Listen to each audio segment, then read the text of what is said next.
చెప్పేవా చెవిలోన ఒక మాట, పువ్వులతో తుమ్మెద చెప్పే మాట.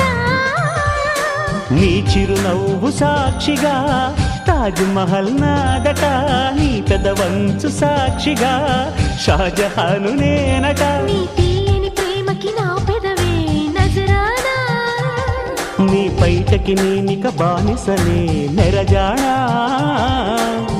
అనంతాల ఆత్మ నీవై చేరుకున్న వేళలో, కోకలు కట్టిన కోయిలా కమ్మని కౌగిలియవే.